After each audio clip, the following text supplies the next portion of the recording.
Therefore, hell hath enlarged herself and opened her mouth without measure. I've always known there was a hell, but it's never really hit my soul. It's never really gripped me with fear. I've never considered it as my biggest fear. I don't understand why. I've never felt anything about hell, but I just know that it exists. Since I was a little kid to now, I've always had faith that a hell does exist, a heaven does exist, and I want to go to heaven. But hell has never been like the driving force to get to heaven. It's always just been in the back of my mind as a concept, like this is a possibility. Well, yesterday my opinions on hell definitely shifted because I was given a dream about it. To preface, I was not eager to post a video about this at all whatsoever. I was planning on keeping it to myself. I had taken a day to ponder on it because I don't just release dreams because I just want to release them. I talk to God about it first. I don't want any glory to be given to me. I don't want to be just spitting out dreams when they don't mean anything or when they don't send a specific message. So I was just talking to God about it because I didn't want to release anything that would cause confusion.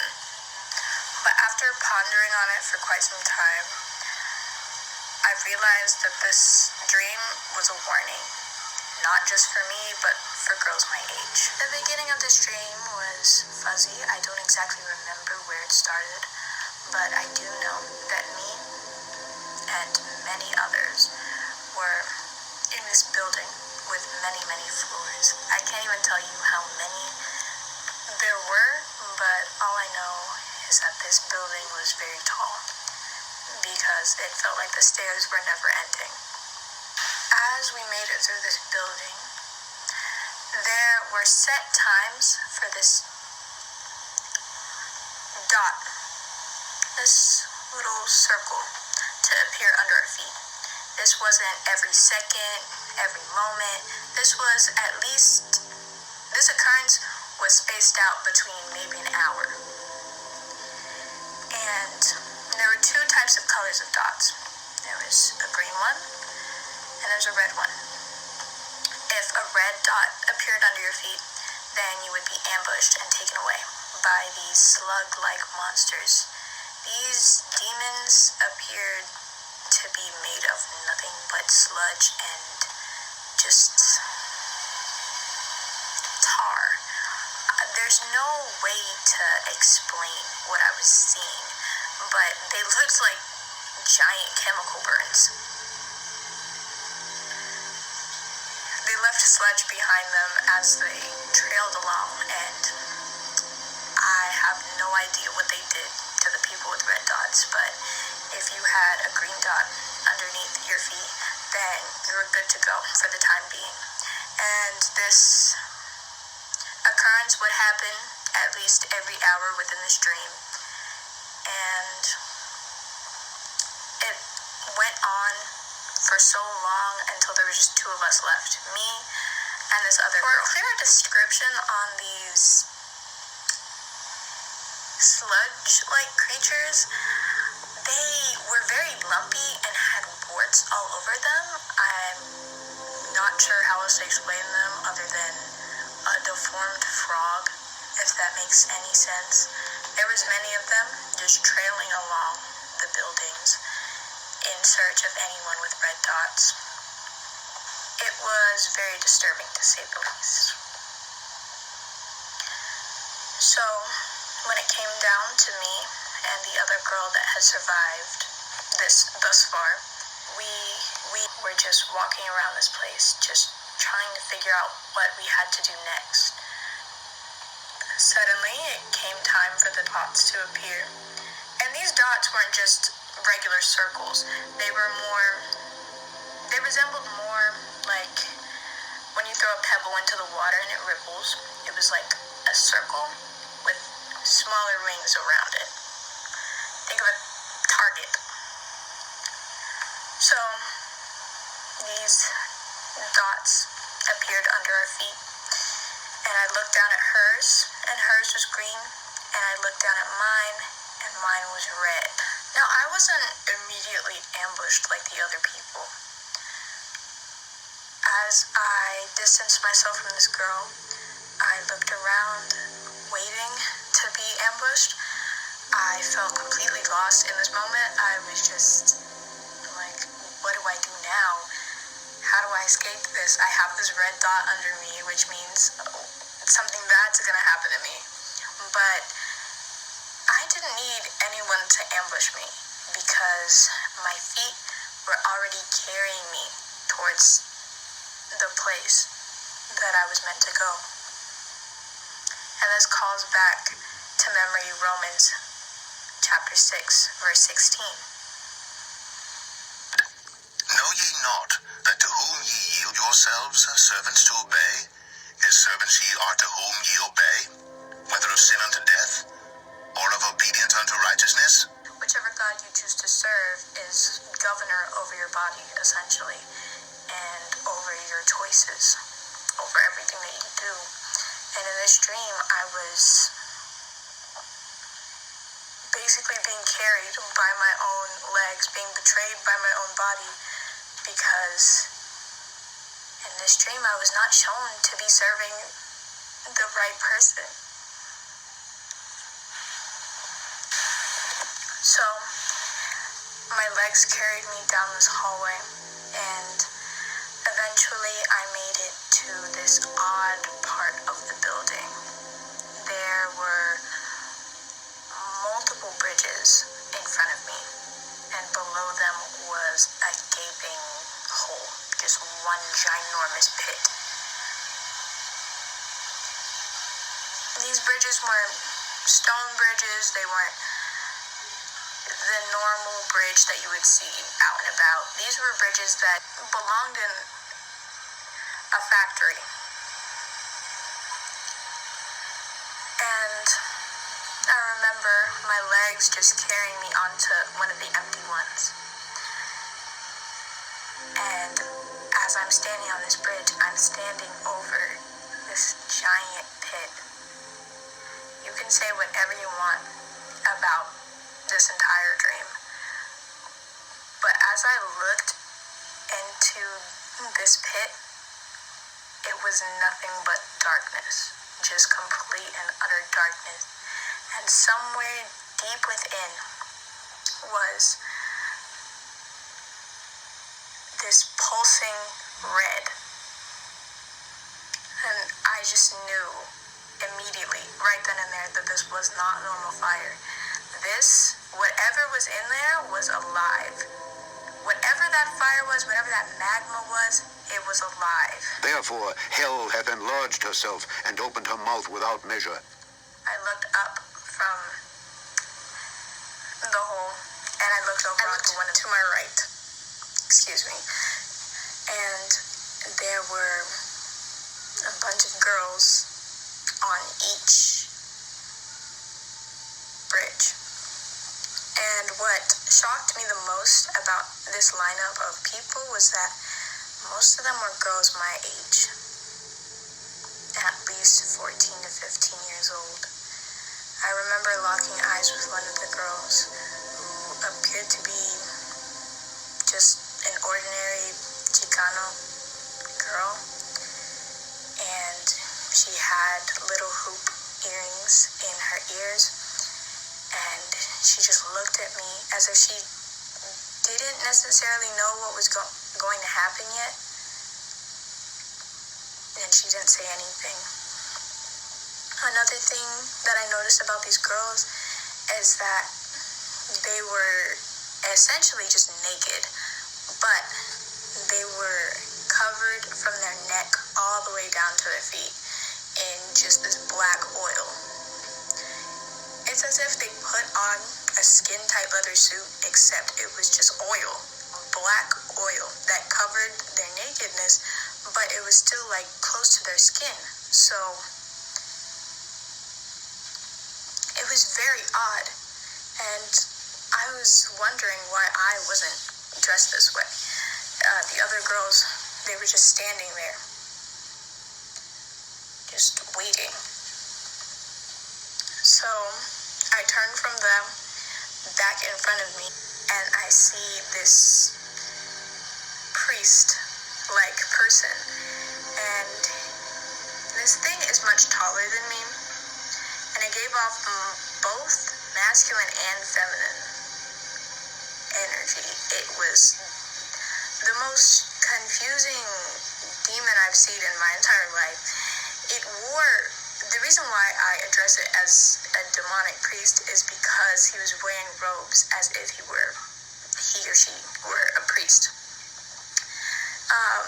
Its hands were very spindly, very skeletal, and its skin was basically the color of this scarf right here. It basically looked like a corpse.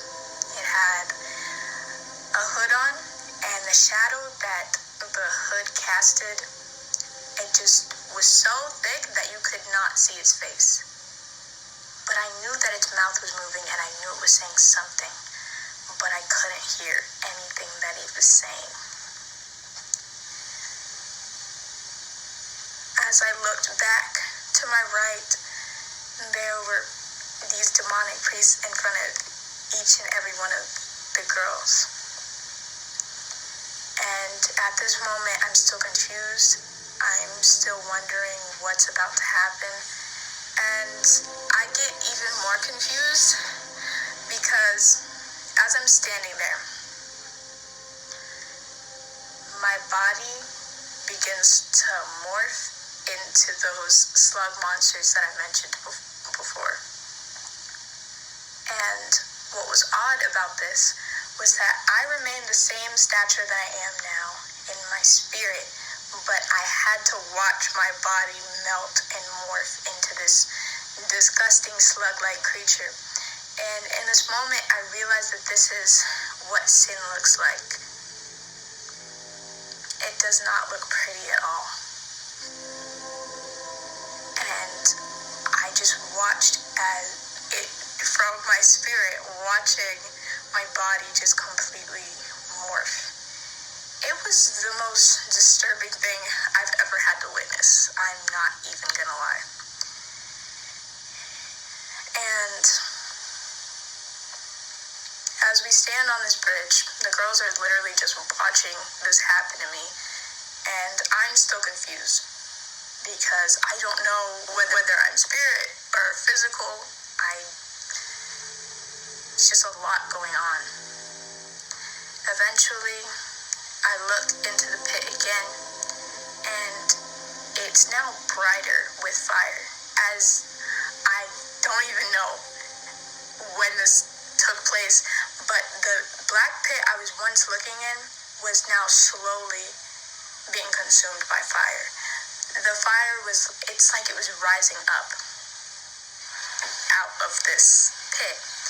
And it wasn't a normal pit, it was more like a funnel. It was big on the rim, and then it went slowly spiraling down into a funnel. Therefore, hell had enlarged herself and opened her mouth But without the flames measure. were climbing up it, and I was just looking down, and I felt this terrible feeling in my gut. The feeling that you receive when you're at the top of a roller coaster and you know that you are about to fall. That was that feeling that I felt in that moment. Another thing that I noticed was that from one of the bridges dangled a rope. It went down for at least a meter into this hole, and then it cut off. It was like that last little bit of hope before you had to free fall into the hole. And to make things even more cruel, this rope was completely covered in oil, so it was hard to hang on to. Without warning, me and all all the other girls who were on these bridges were thrust into this hole. We were just thrown in. Each and every one of us had the same idea. We all grabbed for the rope, and we were all squished onto this rope. And for a moment, I was taken apart from everything, and I was looking at them. I was looking at all of them from the third person. Me and these other girls, all hanging onto this rope for dear life. And nobody was screaming. Nobody was screaming. It was like dead silent, except from the noise that came out of this pit. That was all we could hear. And the noise that came out of this pit wasn't necessarily screaming, it was just noise. I do not know how to explain it in English or in any tangible form. I just know that there was just an uncomfortable amount of noise in my ears. And we weren't even like in the pit yet. But as we were hanging on this rope, all you could see was silent terror in everybody's eyes. No one was screaming. Nobody was asking for forgiveness. Nobody was yelling. They were all just terrified.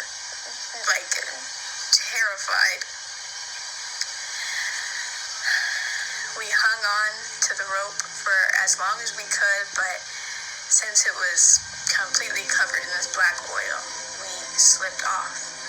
And all of us, there was no physical way that we could cling on to one another. We couldn't hold one another. We all dispersed, and we were all falling into this pit. Now, by this point, my body has already regained its form. I'm no longer the slug monster. But the longer I was falling for a really long time. This is not just some short journey. This isn't quick and simple. This was a forever fall. It was like that feeling when you actually go down the hill of a roller coaster. When you're suspended in midair, that terrible seasick feeling. But it felt like it lasted forever. And the longer I fell, the hotter it grew. And I woke up before I could see the horrors, the true horrors of hell. Still in the dream, I woke up. I wake up in the dream. And at my bedside is my mom. And I turn to her and I tell her, I just had a dream about hell. And that's when I wake up in real life. Now, I think that last part is significant because I would not have believed that that was hell had that part of the dream been put there. I am very skeptical about a lot of things. If you want me to believe in something, you have to prove it to me. You have to give me an explanation. And I've done better with that in the years. I've done better, putting my faith in things rather than just expecting an explanation every time. But for most things, I need, a solid explanation for something. But God made sure to emphasize that this was a dream about hell. This wasn't a dream about some type of catastrophe or some hole in the earth. This was hell. This was hell, and I'm sure of it. And what truly startled me about this was that the line to hell isn't just adults. There are girls my age, and so many of them on their way to hell right now. And this is something that I've wrestled with for a long time, whether or not teenagers can go to hell or not. They're still young. They make so many mistakes. They can't possibly end up in hell. Yes, they can. Yes, they can. I'm here to say that yes, they can. And this is a warning to any teenage girl that's watching right now. Teenage boys too. Any of them. Please work out your salvation with fear and trembling. Because tomorrow isn't promised. And it never has been. You don't want to find out that there's a hell after you died. After you've died. Because once you die on this earth, that's it. Judgment is wrought on your soul. And it's decided whether or not you end up being accepted into the gates of heaven or being dragged down into hell. Usually, I would say I'm not begging you to believe me, but right now, I most certainly am. I'm begging you to believe me because it's very urgent. It's very urgent. I don't want anyone to suffer that fate. And I'm glad that I woke up before I was able to see the true depths of what hell is. As for me and my household, we shall serve the Lord. And I just pray for the youth, that you all get your lives together before your time is up. God bless you.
And behold, I come quickly, and my reward is with me, to give every man according as his work shall be.